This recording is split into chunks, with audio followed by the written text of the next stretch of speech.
Hello everyone and welcome to the Green Man channel. Hope you're doing good and well. So it's time for an album review on the channel this Wednesday, and I'm talking about the third studio album from the band Eternal Idol and their release Behind a Vision, which came out on Friday the 11th of July via Frontiers Music, and the album is 11 tracks and just shy of 50 minutes in length.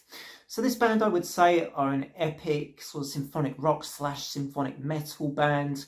They have a very melodic sound. They have a great presence, I think, and that may be due to the recent addition of two new vocalists to the band, those being Letitia Merlo and Gabrielle Gozzi. Not 100% sure about pronunciation there, apologies. But they have definitely brought something that really makes this album come alive for me, because for me, a lot of the standout moments in these songs do come from the vocal department, from the vocal performances.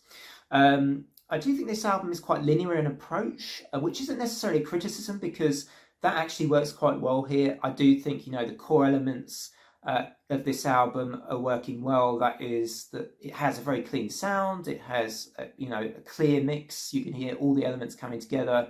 I think that the choruses are pretty sing-alongable. So that just shy of 50 minutes album length goes by quite quickly and smoothly, and you don't notice that too much. So despite that quite linear approach, and I think there's definitely a formula here, that it's not a dull. Some albums can be very linear and dull, but that's not the case here at all. I think, yes, it definitely has that approach, but there's enough dynamics and enough in the powerful, I'd say, really great vocals here from Letitia Merlo and Gabrielle Gozzi, kind of lift this album a notch from what I think it might otherwise have been.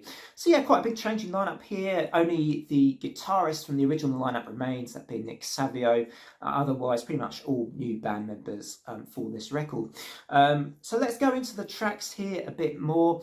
I'm going to start by talking about The Enemy Is Me, which was somewhat showcases the dual vocal approach here very well. I love that build into the final chorus of this track as well. I thought that was really effective, and good to see that, that they're trying to change things up a little bit here and not just stick to a straightforward first chorus approach all the way through. Empire of One was a track that I thought was, okay. Pretty good, but the thing was with this track was it used that lyric, all those lyrics where they go one time, two time, three time within the lyrics of the song. Not quite like that as such, but it's just something I find slightly jarring in music when you hear those kind of lyrics in just one time, two time, three time, four time. It's kind of something that gets on my nerves a little bit, but still an okay song, and one of the actually was an advanced single for this record as well. A track I enjoyed was Battle of Souls, which I thought was a good combination of the epic symphonic arrangements here and the vocal arrangements as well, coming together really nicely on this track, and it's just one of those kind of songs that progresses well from start to finish. One of my favourite songs on here was The Idol, which, really effective key change towards the end of the track, but it was the chorus of this song that I really enjoyed. I just felt like the way the singers sang that chorus was fantastic, provided me one of those kind of anchor moments where you're going to want to revisit that part of the album again at some point, because I really enjoyed that song. So that's The Idol.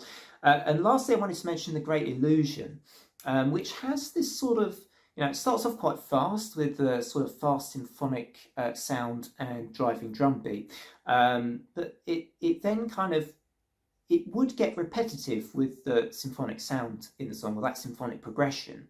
But because the vocals are, so well done, so well performed and emotional, that you kind of don't notice the repetition so much that's going on with that sort of symphonic sound. So again, it's because of the vocals that I really liked this song, and that's the case with a few songs here where I think without the sort of powerhouse vocal performances that you get on this album, I don't think it'd be quite as good, and that's why my scores would otherwise be lower. But in the end, the score that I am giving this album, because it's lifted by the vocalists here, I think personally I'm giving this one a 7.5 out of 10. Let me know what you thought of this record in the comments. What were your favourite songs? Let me know your highlights of this particular release. Otherwise, from me, until the next video on the channel, have great Wednesdays, everybody, and bye for now.